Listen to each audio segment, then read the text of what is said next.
Assalamualaikum warahmatullahi wabarakatuh. Nah, saya Muslim Rozi akan menjelaskan tentang aksi nyata modul 1.4, yaitu diseminasi budaya positif di SD Sekolah Universitas Muhammadiyah Satubaru. Saya melakukan program guru penggerak di angkatan 10 di kelas 170 Kabupaten Kota. Apa itu pendidikan menurut Ki Hajar Dewantara? Ini juga ilmu bagi ustadzah. Yang pertama, menurut Ki Hajar Dewantara, menuntun segala kodrat yang ada pada anak, kemudian agar mereka mencapai keselamatan dan kebahagiaan setinggi-tingginya, baik secara manusia maupun secara anggota masyarakat. Jadi pendidik itu hanya menuntun tumbuh atau hidupnya kekuatan kodrat yang ada pada anak. Dengan kata lain, anak itu memiliki bakat minat tersendiri sebelum dia lahir. Kemudian, itu menurut Ki Hajar Dewantara. Nah, apa itu budaya positif?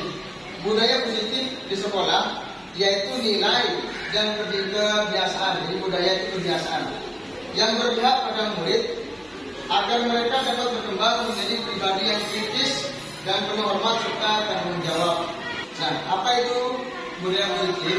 Budaya positif itu mempunyai konsep. Yang pertama, perubahan paradigma belajar, disiplin positif, kebutuhan dasar manusia, motivasi perilaku manusia, restitusi, posisi kontrol guru, kemudian keyakinan keras dan segitiga. Kemudian, apa itu perubahan paradigma belajar? Yaitu disiplin sangat berkaitan dengan kontrol guru dalam membangun budaya positif. Manusia itu sangatlah berbeda. Jadi kebutuhan setiap murid itu berbeda. Program kita itu hanya satu. Tapi seharusnya misi-misi kita itu harus banyak. Karena bakat dan minat anak-anak itu berbeda-beda. Kemudian kita harus memahami pandangan orang lain. Sebagai pendidik, kita harus memahami pandangan dari orang tua seperti apa, pandangan anak itu seperti apa, pandangan tokoh masyarakat seperti apa. Jadi kita harus tahu semua. Kemudian di setiap hari kita seringkali melakukan hukuman atau sanksi serta konsekuensi dan restitusi kepada anak didik kita. Contoh, anak didik kita ketika belajar mendapatkan nilai rendah, kita pukul. Anak didik kita melakukan kesalahan, kita hardik, kita pukul. Itu namanya hukuman. Dalam program guru penggerak ini, hukuman seperti itu diusahakan ditiadakan. Bagaimana caranya? Yaitu dengan memahami konsekuensi dan restitusi. Apa itu konsekuensi? Konsekuensi itu adalah kesepakatan kita antara guru dan murid. Jadi sebelum pelajaran, konsekuensi itu harus diterapkan. Contoh, anak-anak, kita akan belajar A, maka materi IPA, maka kita harus mendengarkan. Kalau ada guru yang berbicara, maka kalian mendengarkan. Itu namanya konsekuensi. Kalau materi sudah dimulai, kalian harus diam. Itu namanya perjanjian. Itu yang harus diterapkan.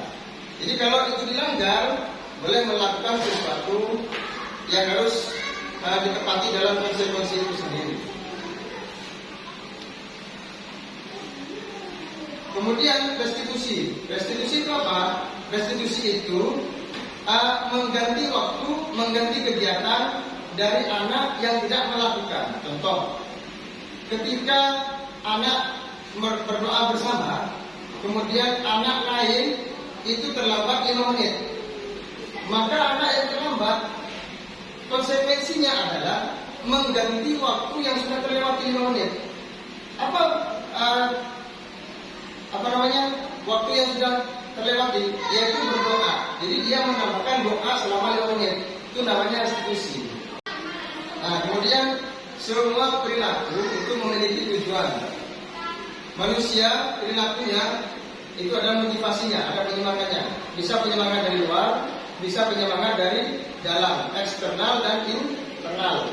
Motivasi internal yang pertama, siswa melakukan perbuatan baik. Itu yang pertama, untuk menghindari ketidaknyamanan.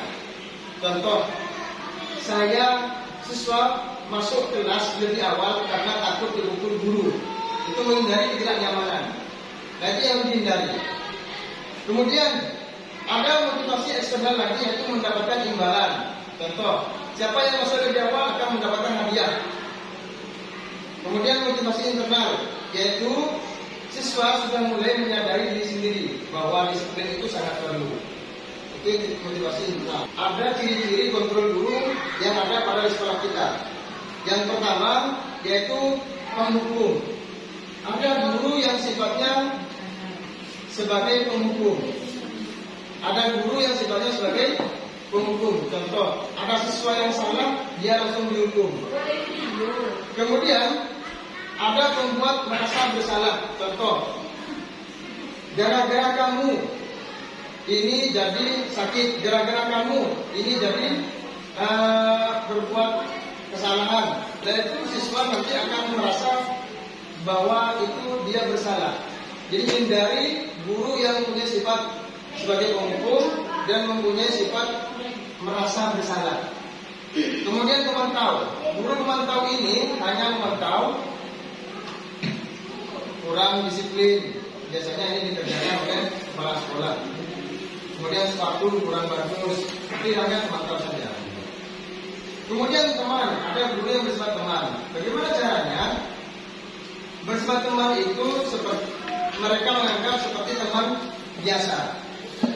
Kemudian sebagai manajer itu bagaimana caranya seorang guru itu memberikan pemahaman kepada siswa, memanage dirinya sendiri supaya bisa menjadi pemimpin untuk dirinya sendiri.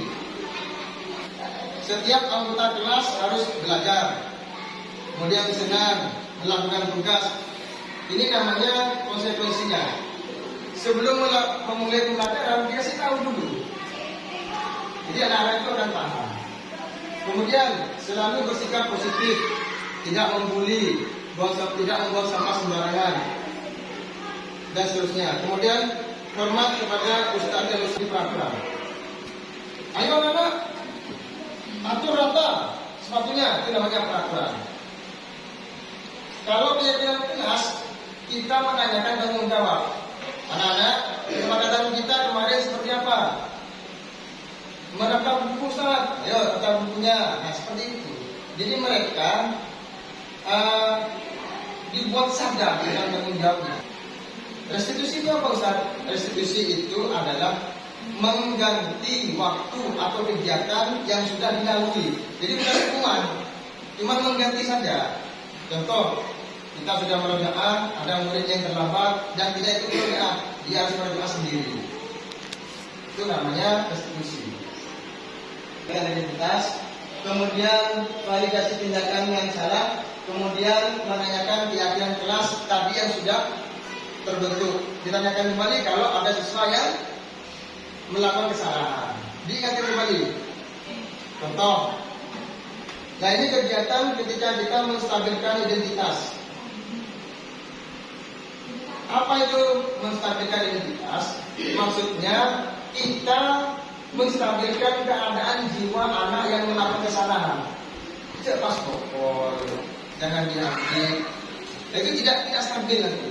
Pertama kita menstabilkan. Gimana caranya? Nih, kita ini contoh kata-kata. Berbuat salah itu tidak apa-apa. Nah, ini contohnya. Jadi anak-anak itu akan tenang. Bahkan anak-anak bisa bercerita, curhat nantinya. Bisa juga menggunakan kata-kata tidak ada manusia yang sempurna. Ustadz pun juga bisa melakukan kesalahan. Nah, itu namanya menstabilkan. Saya juga pernah melakukan kesalahan. Kita bisa menyelesaikan ini, tenang saja, seperti itu. Kemudian banyak, nah kita harus sadar kita harus memahami keadaan siswa dengan cara memvalidasi tindakan yang salah yang dilakukan oleh murid. Gimana caranya? Nah, kamu pasti mempunyai alasan kenapa melakukan hal itu. Tanyakan dengan seksama. Kemudian kamu patut bangga melakukan hal itu karena kamu melindungi hal penting pada dirimu sendiri. Contoh, siswa dipukul, kemudian balas pukul. Nah, itu harus menggunakan kata seperti ini. Ini namanya validasi tindakan.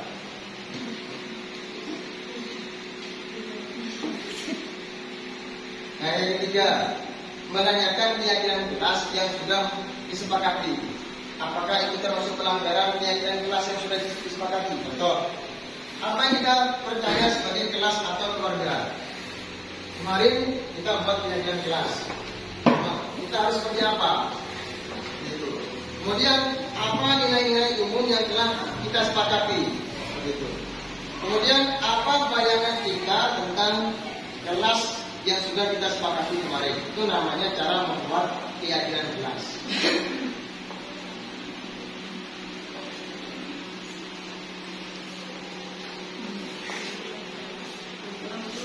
Terima kasih Ustaz. Semoga ilmu ini kita bisa terapkan walaupun tidak semua guru mendapatkan ilmu ini. Sekian dari saya. Assalamualaikum warahmatullahi wabarakatuh.